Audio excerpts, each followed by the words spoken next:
Hey guys, Cameron gives me another installment of Own It, Never Falking, Seen It. And of course, with the recent release of Widows, which I have seen and I will review very soon, the movie I'm going to be reviewing is a movie from Steve McQueen because I wanted to go into Widows knowing I've seen at least one Steve McQueen movie because I somehow haven't seen any of his stuff, and that means I'm finally going to sit down and watch 12 Years a Slave.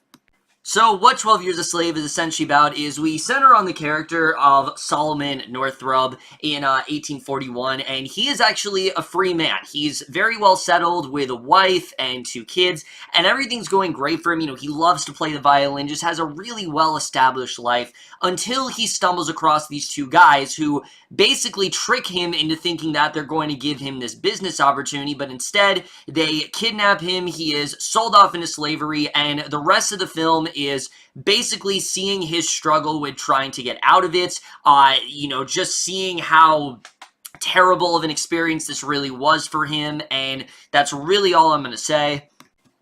So yeah, I've never seen this movie. I don't know what that says about me as a, cinephile, but point is, I've now seen it, and it was definitely one that I've been wanting to see for a very long time. In fact, I've had this Blu-ray pretty much since this was nominated for Best Picture. I just never had the urge to watch this until now. I don't know why. Like, it's been sitting on my shelf, and it's another one of those films where this is the whole reason why I made Own It, Never Falking, Seen It. So I can finally just be like, alright, I'm gonna finally sit down and watch this damn thing.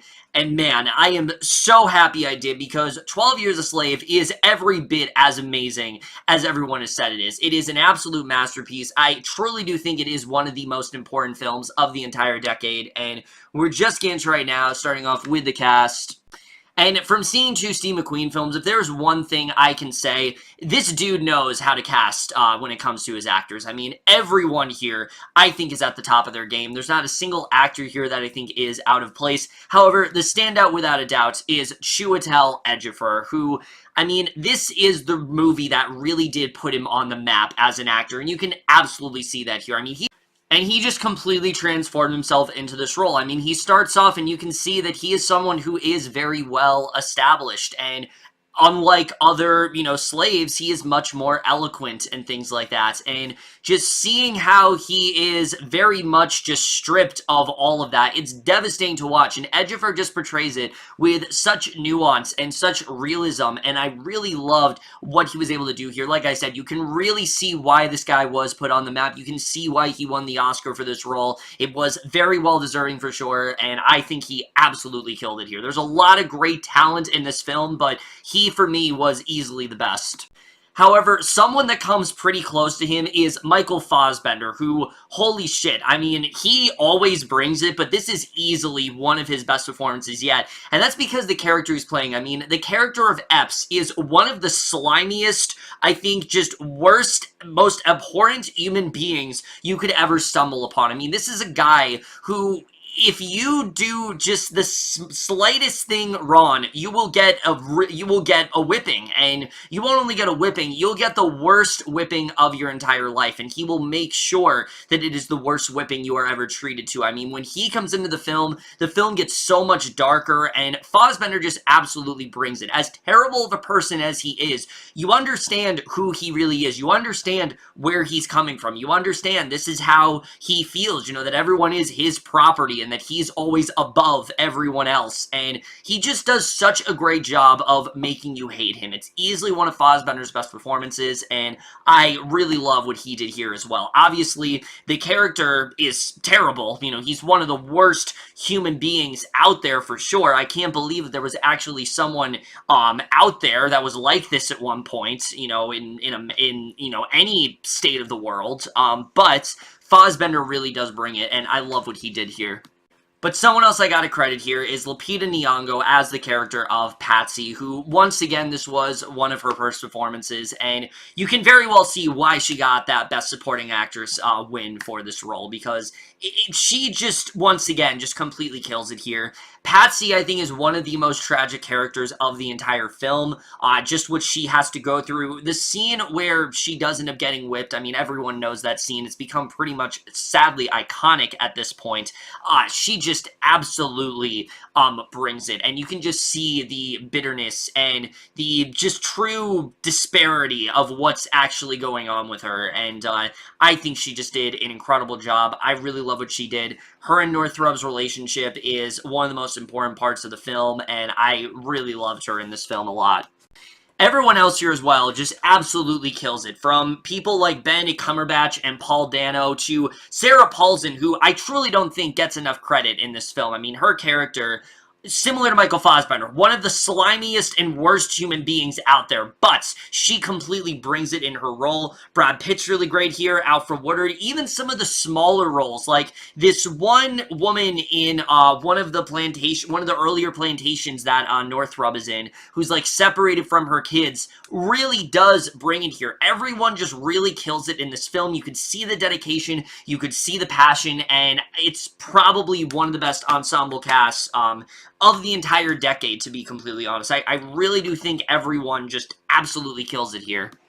In terms of the directing and the writing, I mean, you can see why Steve McQueen was chosen to direct this film. You can see how near and dear this is to his heart, how he feels the story that needs to be told. But what I especially love is the way he directs this film. He's very patient with the tone, especially when it comes to the way the movie starts. The movie starts off very calm, almost serene, almost a little too calm. Like, things are just a little too perfect for Northrop, and that's because they are. Because very quickly, I mean, that's apprehended by all of the chaos that goes on, you know, him being sold to a slave trade, and then on this plantation, then another plantation. The film truly does get more barbaric as it goes on, and it becomes harder and harder to watch, and I love the way he directed it. I mean, it's just, he really does a great job of progressing the tone in a way that doesn't feel jarring, and I really love the way he was able to do that. I think his directing was so great here. He knew very well what he wanted this to be.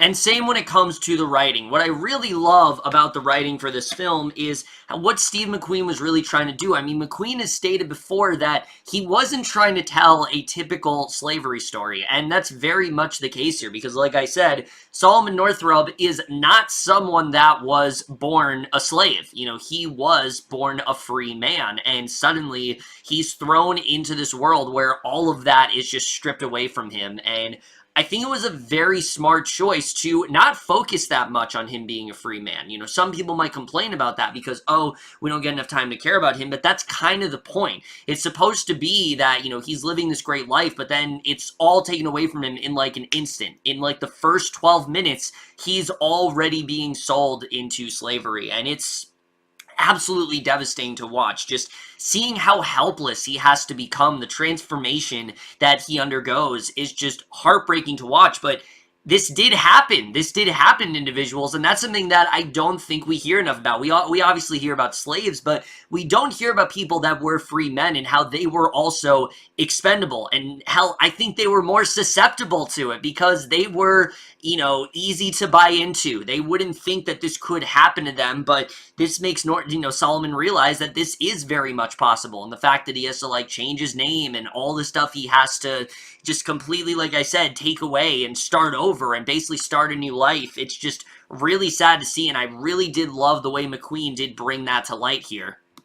And the plantations in question, I think, also are very well done, because McQueen does make a wise choice in deciding to focus on two different plantations, which, again, I know this is based off, like, the Northrop's account. Like, you know, he did write a book later in life called 12 Years a Slave, and this is based on his memoir. But that being said, I think it was really smart the way he goes about it. The first plantation that Solomon is at, it doesn't feel as bad. It's kind of calm. You know, the really only real force to deal with is Paul Dano's character, but, you know, once he's away from that, it seems okay. But at the same time, we also see how Benedict Cumberbatch's character, he's still not a good guy. He's still someone that is condoning slavery, despite the fact that he treats them like people. You know, he's not nearly as barbaric as as, say, Epps is, he still is a bad guy. The film is not at all condoning what he's doing, and I think they handled that quite well. And once we get to the Epps side of things, I mean, there is so much contrast there. I mean, when you see his ideology, the way he views everything as his property, and he just views everything as basically his toys. Like, he can do whatever he wants them, and he doesn't care what anyone says. And it's so fucked up. It really is. It's sickening to think about. It really makes me feel sick to my stomach, knowing that there were people like that out there, knowing that someone like Epps, you know, thought that he was just so dominant and that he could just, you know, do whatever he wanted and just make these guys so weak and just basically kill them. I mean, that's essentially what he was doing. He would work them to their death, and you really do get, I think, a very accurate portrayal of that here.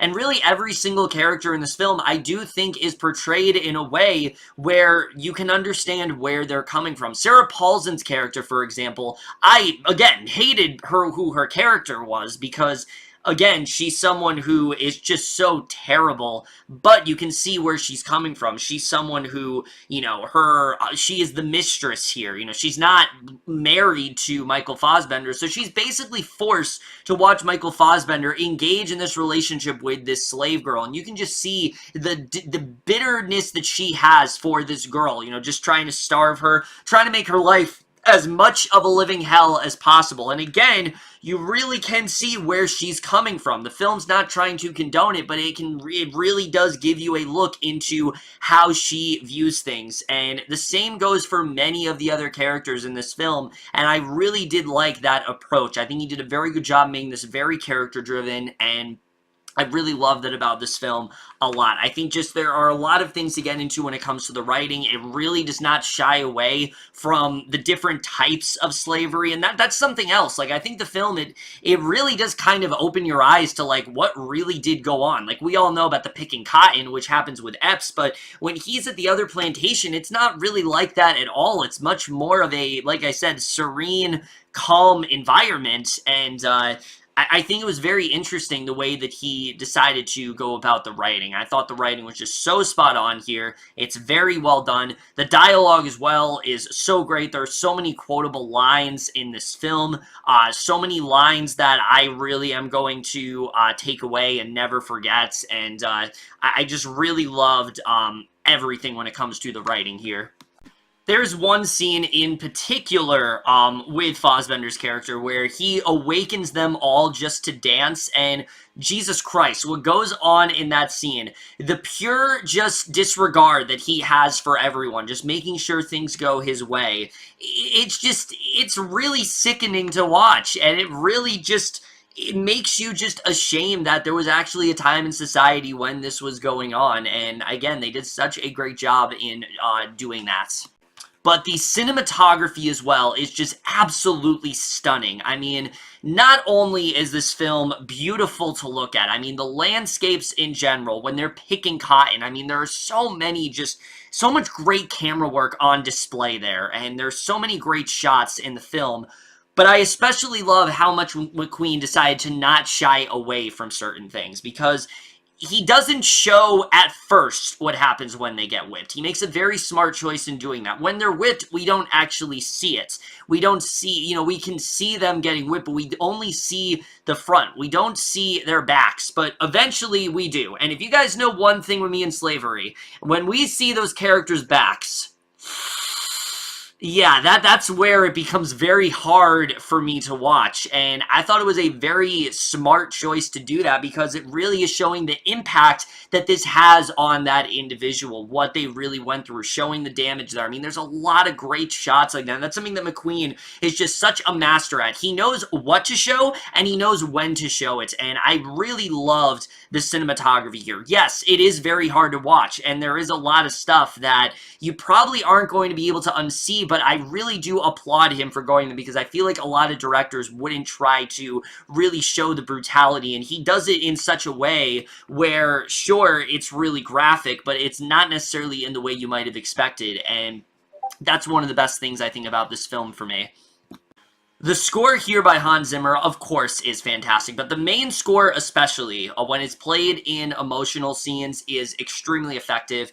They know when to use it. It's not used as much as you'd think, but it's always purposeful, and I really love the score here a lot. It's just so beautiful, and I don't know if it won. I believe it did, but if it didn't, it damn well should have, because it's a really great score. And the editing, like I said, the movie really is edited into, I'd say, 5 or 6 different acts, and each one gets increasingly longer than the last, and it makes a lot of sense why they're able to do that, especially in Explantation, which is the longest portion of the film, and it just shows the passage of time and the weight that this really does have on, Solomon, what it really does to him, and I really love the editing a lot, because you do feel that passage of time, especially when it comes to the end of the film, what ends up happening. I really loved the way the film was constructed. I think it was a very smart choice to do that, spend the most time in the worst place that Solomon was, and,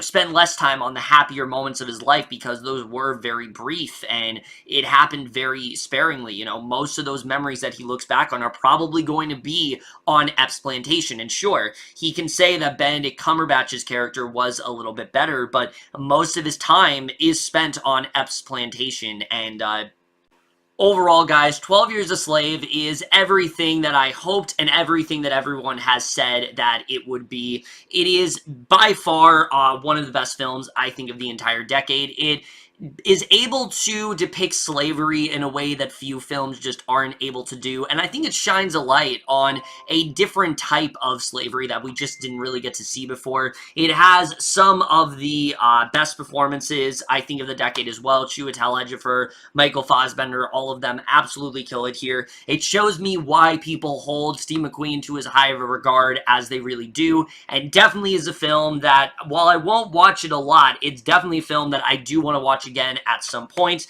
And for all those reasons alone, I am definitely going to give 12 Years a Slave overall an A+.